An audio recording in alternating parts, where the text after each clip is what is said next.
তো আপনারা দেখতেই পাচ্ছেন সাটুইচড়িগাছা অঞ্চলে কাঠালিয়া গ্রামে রাতের অন্ধকারে গরিব মানুষের আগুন লাগিয়ে দিয়েছে। আচ্ছা, তো অ্যাকচুয়ালি আমরা দেখতে পাচ্ছি এই যে গুছাভরা ধান তো কোনো ঝরানো হয়নি, এই ধানের মধ্যে রাতের অন্ধকারে আগুন লাগিয়ে দিয়েছে। তো কোনো কাউকে মনে সন্দেহ, তো গ্রামবাসীর কাছে আমি কিছু জানতে চাইবো। আগুন লাগিয়ে দিয়েছে। আচ্ছা, আগুন লাগিয়ে দিয়েছে, তো কাউকে কি কোনো সন্দেহ? না, কাউকে সন্দেহ করতে পারেনি। কে লাগিয়ে দিয়েছে তদন্ত করতে হবে যে কে লাগাইছে আগুনটা।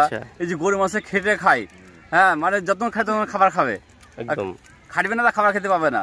গোটা গ্রামবাসী সবাই একটাই অনুরোধ করছে যে যাতে মানে কি আগুনটা লাগাইছে তার মানে একটু তদন্ত করে তাকে খোঁজ করে বের করা। গ্রামবাসীর এটা দাবি, শাস্তি যেন হয়। যার ধান সে প্রচুর গরিব, মানে প্রচুর গরিব মানুষ, মাঠে জাগালি করে খায়, রাত দিন 24 ঘন্টা মাঠে পড়ে থাকে। ওর ছেলেও একটা রাহাতলা, ছেলেও একটা বুবা খাপা, রাহাতলা একটু হুঁসমুটা, তা জাগালি টাগালি করে ধরুন খায়।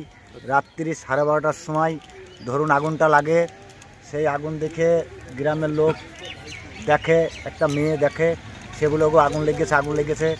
গ্রামের লোক উঠে পাশের বাড়ি এসে পাইপ নিয়ে এসে আর করে নিয়ে এসে সবাই মিলে সেই আগুনটাকে আপনার নিমিয়ে শান্তি করে আর করে আমরা মোটামুটি রাত 2টোর সময় পর্যন্ত থেকে, হ্যাঁ, এই অবস্থা।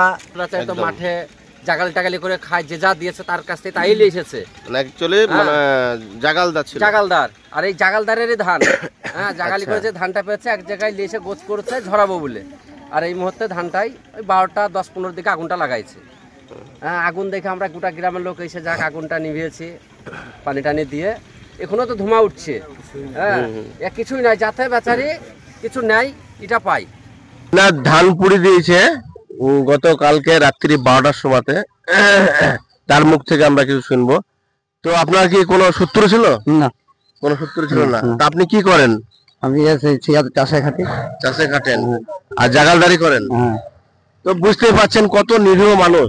এই মানুষটা কারোর মানে কাঁচা এলে বলে না পা দেয় না, তো সেই মানুষটার ধান পুড়ে দিয়েছে রাত্রি 12টার সময়। ধান কতটা হবে?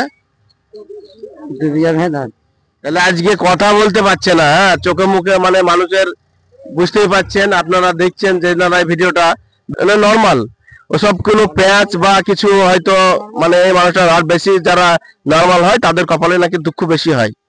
তো বুঝতেই পাচ্ছেন কি জিজ্ঞেস করবো, ধান পুড়ে গেছে, মনের মধ্যে দুঃখ, তার মা কান্না করছে। তো আপনারা বেশি বেশি করে ভিডিওটা শেয়ার করুন। আগামী দিনে এইসব কাণ্ড আপনারা যারাই করছেন, সামান্য আপনারা একটু ক্ষতি করছেন, এই ক্ষতিতে একটা মানুষের অনেক কষ্ট হয়। একটা 2 বিঘে ধান, একটা গরিব মানুষ, 20-30 হাজার টাকার ব্যাপার, একটা বছরের একটা খাবার ফসল, অনেক কষ্ট মেহনত করার পর এই খাবারটা আসে। একটা সহজে একটা কাঠিতে একটা আগুনটা আপনারা লাগিয়ে দিলেন, হয়তো আপনার কোনো ব্যথা লাগলো না, যার যাই সেই বুঝে। তো এই কাজটা আপনারা করবেন না, উপরে আল্লাহ বলে কেউ আছে, ঠিক আছে? তো সবাই ভালো থাকবেন, সুস্থ থাকবেন, বেশি বেশি করে ভিডিওটা শেয়ার করুন, আর এই নোংরা কাজ থেকে বিরত থাকুন। আপনাদেরকে একটাই অনুরোধ ভাই, এই ভিডিওটা প্রচুর পরিমাণে আপনারা শেয়ার করুন।